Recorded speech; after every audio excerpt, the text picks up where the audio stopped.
mengenai tindakan misalnya pemerintah atau Polri yang diantara hukuman yang diambil adalah dengan menembak. Ya. Karena mereka juga menembak, maka kita pun menembak. Ya. Sebelumnya ingin saya jelaskan bahwasanya akidah Ahlussunnah, dan ini dijelaskan dalam buku-buku para ulama. Ya. Saya tidak bicara omong kosong, tapi dari buku-buku mereka. Bahwasanya taat kepada pemerintah bagaimanapun kondisinya selama pemerintah tidak kafir. Tidak boleh memberontak terhadap pemerintah yang zalim. Selama dia muslim, selama dia masih membiarkan orang-orang salat, maka tidak boleh seorang memberontak. Dan ini telah dikabarkan oleh Nabi sallallahu alaihi wasallam. Karena Nabi sallallahu alaihi wasallam banyak hadis. Sayakunu umara fikum, akan ada pemerintah-pemerintah di antara kalian, qulubuhum qulubus syayatin fi jusmanil ins. Hati-hati mereka hati-hati syaitan, namun dalam tubuh manusia. Akan ada pemerintah yang model seperti ini. Entah sudah ada atau akan ada, wallahu alam. Kemudian Nabi SAW juga dalam hadis yang lain mengatakan, syiraru a'immatikum alladzina yal'anunakum wa tal'anunahum wa yad'una 'alaikum wa tad'una 'alaikum. Seburuk-buruk pemimpin kalian adalah para pemimpin yang melaknat kalian dan kalian melaknat mereka. Dan mereka mendoakan kecelakaan bagi kalian dan kalian juga mendoakan kecelakaan bagi mereka. Maka para sahabat bertanya, afala nunabidhuhum bisayf ya Rasulullah, apakah boleh kami memberontak mereka, perang mereka? Kata Rasulullah SAW, la illa antarau kufran buahan indakum minallahi fihi burhan. Tidak boleh sampai kau lihat dia benar-benar kafir baru kau lakukan. Dia pergi misalnya merubah agamanya, atau dia menginjak Al-Quran misalnya, itu lain lagi ceritanya. Ya, itu lain ceritanya. Para ulama mengatakan, taruhlah pemerintah ini kafir, ini pemerintah kita, pemimpin kita kafir, tidak mau sholat, mencela Nabi, menghina Allah, menginjak Al-Quran. Pun kalau kita memberontak, para ulama mengatakan ada syarat yang perlu kita perhatikan, masalah kemampuan, bisa atau tidak. Kalau tidak bisa, sabar. Nabi saja Bilal disiksa, beliau sabar. Ibunya Ammar bin Yasir dibunuh, beliau sabar. Artinya ini sekedar persyaratan sudah ada satu terpenuhi untuk memberontak, yaitu jika dia kafir. Selama dia tidak kafir, bagaimanapun kezalimannya, kata para ulama, tidak boleh memberontak, karena pemberontakan pasti mengakibatkan kemafsadatan yang lebih besar. Dan Islam adalah agama yang menimbang antara maslahat dan mudarat, bukan agama hayal, bukan agama asal yang penting perang, asal jalan. Tidak, lihat maslahat dan mudarat. Kalau tidak ada pemerintahan, ada pemberontakan, pasti banyak yang bertumpahan darah. Dan kita sudah contoh-contohnya di mana-mana sekarang, banyak bertumpahan darah, dan itu tidak kita inginkan. Tidak kita inginkan. Ya. Lantas bagaimana kalau ternyata pemerintah kita tidak kafir? Seorang yang muslim, yang juga sholat, dia punya kekurangan ya wajar. Dia punya kekurangan ya wajar, kita berusaha menasihati dengan cara yang baik. Coba kita bayangkan seandainya di negara kita tidak ada pemerintahnya. Lampu merah mati semua, kira-kira gimana? Berantem orang di jalan. Polisi tidak ada lagi, sakit semuanya, satu kompi semuanya sakit. Orang tidak, subhanallah, bagaimana rusaknya orang, barang-barang dicuri, ini dicuri, macam-macam, ada yang dibunuh, tidak ada yang orang takuti. Oleh karenanya sebagian ulama mengatakan, saya 70 tahun bersama pemerintah yang zalim lebih saya sukai daripada satu hari tanpa pemerintah.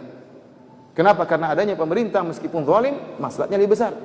Karenanya kata sebagian ulama, jangan kau bercita-cita untuk membangun suatu rumah dengan menghancurkan kerajaan. Jangan. Kalau kau ingin bangun rumah dengan mengorbankan kerajaan, itu kesalahan. Ingin membangun sesuatu yang islami tetapi negara hancur, ini tidak benar seperti ini. Ya. Mengorbankan sesuatu yang besar hanya ingin bangun sesuatu yang kecil, dan kenyataan yang ada terjadi demikian. Keamanan tidak ada, kemudian ketakutan, ya, kemaksiatan semakin merajalela, orang bisa melakukan dengan seenaknya. Oleh karenanya akidah Ahlussunnah wal Jamaah ini diperintahkan oleh Nabi sallallahu alaihi wasallam, ya, taat kepada pemerintah meskipun pemerintah tersebut zalim, selama pemerintah tersebut tidak menyuruh kita untuk maksiat. Kalau dia menyuruh kita untuk maksiat, kita tidak taat. Tapi kalau dia menyuruh kita kepada yang baik, maka kita taat. Dan Allah telah berfirman, wa ati'ullah wa ati'ur rasul wa ulil amri minkum. Taatlah kepada Allah dan taatlah kepada Rasulullah dan pemerintah di antara kalian. Perhatikan di sini kata para ulama. Allah mengatakan taat kepada Allah. Taatlah kalian kepada Allah. Taatlah kalian kepada Rasulullah. Dan taat juga kepada pemerintah. Justru ketaatan kita kepada pemerintah pada perkara-perkara yang tidak ada dalilnya. Kalau ada dalilnya tidak perlu pemerintah, kita langsung taat kepada Allah. Kalau pemerintah suruh sholat, nggak perlu pemerintah suruh sholat, kita juga sholat. Tetapi yang justru kita ditekankan adalah taat kepada perkara-perkara yang ada maslahatnya dan tidak ada dalilnya. Contohnya apa? Lampu merah. Makanya para ulama mengatakan, barang siapa yang sengaja melanggar lampu merah berdosa. Ya, benar ini. Melanggar lampu merah berdosa karena merusak kemaslahatan. Antum kira tidak berdosa, berdosa. Kalau kita menghilangkan gangguan dari jalan dapat pahala, kalau kita meletakkan gangguan dapat dosa enggak? Dapat dosa. Melanggar ini mengganggu stabilitas keamanan. Ini berdosa. Kenapa melanggar perintah Allah wa ulil amri minkum? Taatlah kepada pemerintah di antara kalian. Sekarang timbul pemberontakan. Kita dapati bahwasanya Ali bin Abi Thalib di zaman beliau muncul orang-orang Khawarij. Sebelum Ali memerangi Ali bin Abi Thalib memerangi orang Khawarij, Ali bin Abi Thalib mengutus Ibnu Abbas. Ibnu Abbas diutus dengan pakai pakaian yang indah untuk berdialog dengan orang Khawarij. Orang-orang Khawarij tersebut adalah orang yang, ya kata Nabi sallallahu alaihi wasallam, tahqiruna salatakum ma'a salatim. Kalian akan merasa sepele, menyepelekan salat kalian dibandingkan salat mereka. Kenapa? Orang-orang Khawarij ini begitu hebat ibadahnya. Wajahnya pucat karena sering salat malam, sering puasa, jidatnya hitam, sangat hitam karena begitu rajin beribadah, pakaiannya lusuh, tidak mau dengan dunia. Maka datanglah Ibnu Abbas berdialog dengan mereka dengan pakaian yang indah.